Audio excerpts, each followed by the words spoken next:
से हनुमान ही क्या आपन देखिए आम उत्कल रामायण कार माने उत्कल कवि माने एमाने को सब छोटिया कवि एमाने मते बड़ बड़ कवि बहुत सुंदर भावना से एठी कवि माने से गोटे आदमी भरिबो से कहले कहले नाही नाही से शिव रुद्र एकादश रुद्र से कथारे हमर जाय नहीं जदि से अछि शास्त्रटा अछि खाऊ कि हमको या देखा कौन वर्णन दियो ना ये हनुमान यांकर मां हो होतुन के ना अंजन से अंजना होतुंती दियो ना हमर जो ऋषि थिले गौतम गौतम गर दुईटी पुत्र बाली एवं सुग्रीव और यांकर केश ऊपर जो शक्ति मिला सूर्यंकर इंद्रंकर एवं गोटी जो तंत्र अंजना से बाली ताती जाइए दी पिला कांधरे बसई पिलाटा को हाथ धरिक चलई जानुंट पिला लोक तो कहले पिता जी तुम प्रकृत सक्ष पुत्र नुहति तमें कांधरे बसईच आ जी तुम प्रकृत झील तुम बाली पतला बाली चलई जानुच बाबाजी चिन्हिले ध्यान बसिले कहले अरे घटना एमती ठीक अच्छे एवं आउ गोटे असुविधा थिला कौन ना जेते बेले अहल्याकर इंद्र मतांतर सूर्य इंद्र जेते तांकर हरण कले देवपुत्र प्रयोग कले सेते बेले से कथाटी सी पिता पिलालोक तो पिता को कहीदेवा फल मांकर अभिशाप रहा कि तू देखिलु बोली सीधा कहलु तोर दृष्टि शक्ति विलुप्त हो से अंधुनी हो गले झीटे अंधुनी ताकू पवन देवता को संप्रदान करदेले ऋषि पवन देवता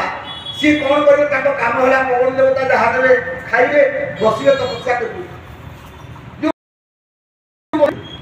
शिव एवं पार्वती दिने विरोध कर शिवंकर शक्ति अंश जिते आसुचे आकाश मार्गरे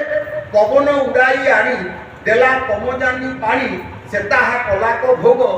सुजोग एमती भाव से शिवंकर अंश पवनकर स्त्री अंजना खाइले भक्षण कले सेवन कले गर्भवती हेले हनुमान जन्म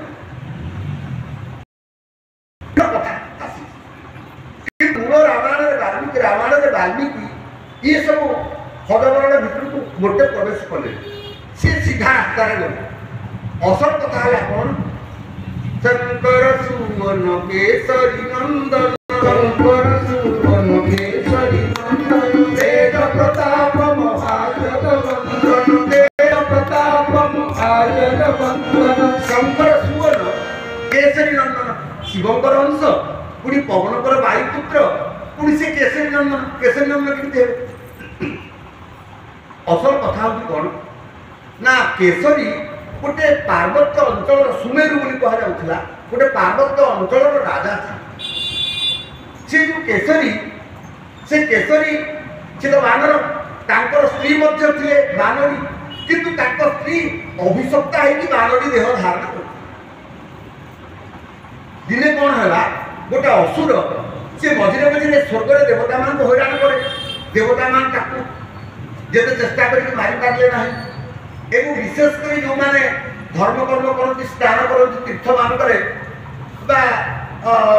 तीर्थ मानक पिंड दान करती से लोक मान से खाई जाए आक्रमण करे तीर्थयात्री मान बहुत क्षति करे ता ना हूँ संबरात जमी आपको कहली भरत कहले तीनटा भरत सेमती संबरासुर कहले रामायण जो वर्णना अच्छी जो संबरासुर युद्ध में दशरथ जाते युद्ध जीतिले एवं कैकेयी को बलदान करते कैकेयी रथ चालना करते सी संबरासुर ये आउ एक संबरासुर सी जो संबरासुर देवता मान हाथ तार मृत्यु था तार मृत्यु था केशरी हाथ में देवता मान बड़े अस्तव्यस्त होता से केशरी राज्य में गोटे सरोवर था से सरोवर में अनेक तीर्थयात्री अनेक साधु सत वैष्णव जो स्नान करुले से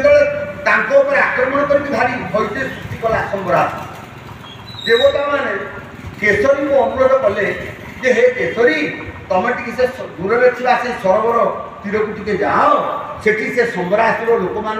साधुसंत वैष्णव मान भारी हैरान हरकत करुच्ची तीर्थयात्री मान हैरान करुच्ची तुम हाथ में तार मृत्यु अच्छी बोली आम जाचु तुम्हें दयाकोरी देवता मान भारी हैरान कलानी एवं स्वर्गपुर में बहुत आक्रमण कलानी ये सम्रासुर तुम्हें बद्ध कर देवता मान प्रतिश्रुति देले केशरी केशरी किछि दिन पे गले एवं किछि दिन युद्ध चलला सम्रासुर सांगे एवं केशरी का बद्ध कले बद्ध कर फेरिले तार भितर कौन होती ये तो राजा गोटे पार्वत्य अंचल राजा सुबेर राजा ये तांकर स्त्री ये जो बानरी सी तो अभिशप्ता अप्सरा जने तांकर पूर्वजन्म कथा मन पड़ा सी कौन कले विभिन्न प्रसाद सामग्री एवं विभिन्न माने वस्त्र मंडिता है से कौन कर राज उद्यान जो तांकर थिला से राज उद्यान से भ्रमण करू करू हठात से अनुभव कले जे तांकर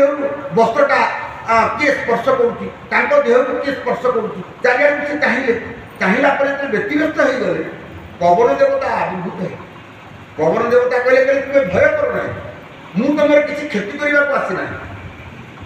असल कथा हूँ स्वामी देवता मान उपकार कर देवता मान मत पठे आम गोटे प्रति उपकार स्वरूप मु तुमको मोर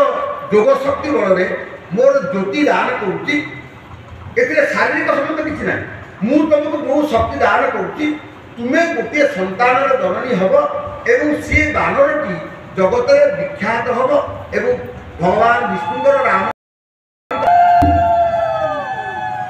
तापर केशरी फेरी आसे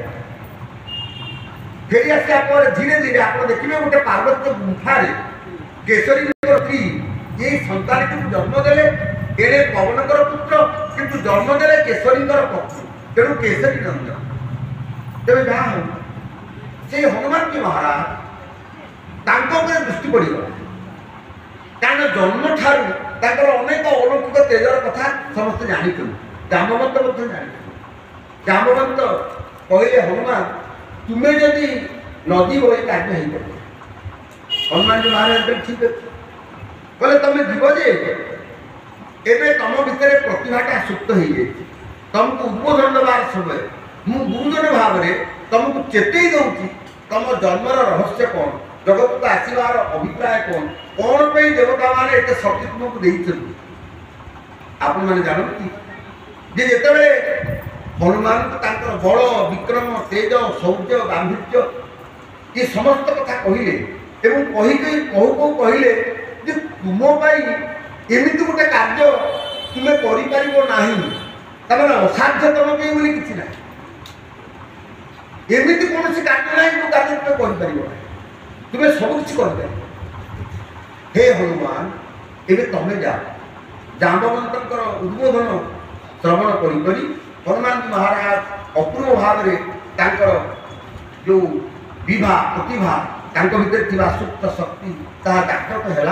एवं सुंदर पर्वत ऊपर लंफ प्रदान कले हनुमान जी महाराज लंका लंका आड़ को गले आप देखिए